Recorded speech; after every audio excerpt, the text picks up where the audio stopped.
Broken Age Act 1 by Double Fine Productions is a point-and-click adventure that focuses on two different protagonists in two different stories. One protagonist is a young female named Velatar, that name, and the other protagonist is a young male named Shea Volta, insert Mars Volta reference here. Vela's story mainly belongs to the realm of fantasy, while Shea's story is mainly science fiction. However, both protagonists and both stories take place in one world, and that's where the game's charm lies. That's not to say that only the setting of these stories is charming. Honestly, the whole game is charming in its own way. The first thing that I noticed when playing this game was the fantastic art design. The art style featured in this game is simple, but how it looks absolutely astounded me.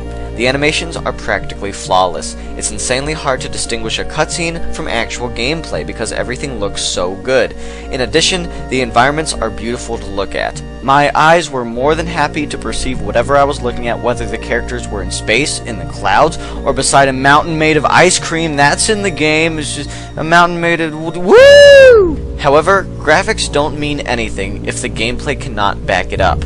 The player is given a choice between starting with Vela's story or Shea's story. Vela's story starts out strong, but Shea's story is not very interactive for the first 30 or so minutes. If I wasn't watching a cutscene, I was clicking something on the screen to start the next cutscene. To be fair, I'm pretty sure that Double Fine Productions intended for the first half of the story to be like that.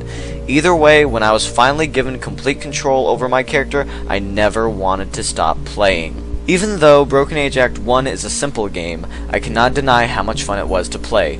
This, in my opinion, is the best kind of point-and-click adventure. Every puzzle in this game is actually logical. In other words, I rarely spent time endlessly trying to combine two different items in my inventory in hopes of finding a combination that would let me continue the story. That means no LED chameleons, credit card knives, telescoping pens, or this thing known as an ostrich pillow. This thing truly exists. You can buy it.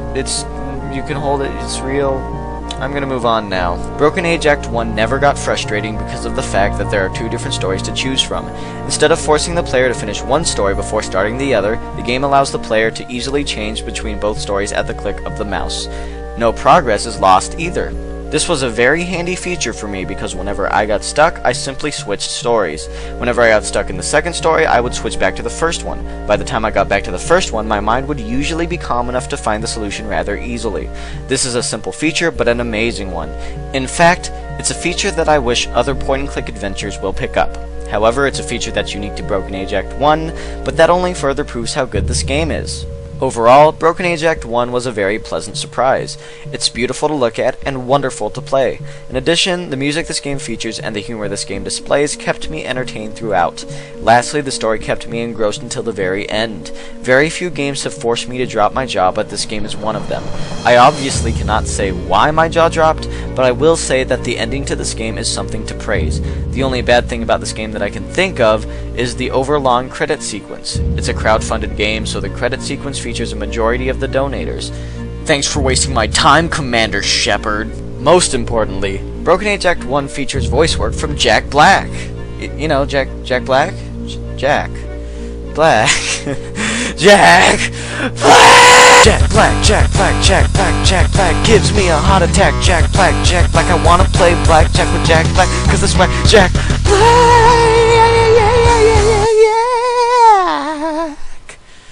Elijah Wood's in this game too. Blackwater out!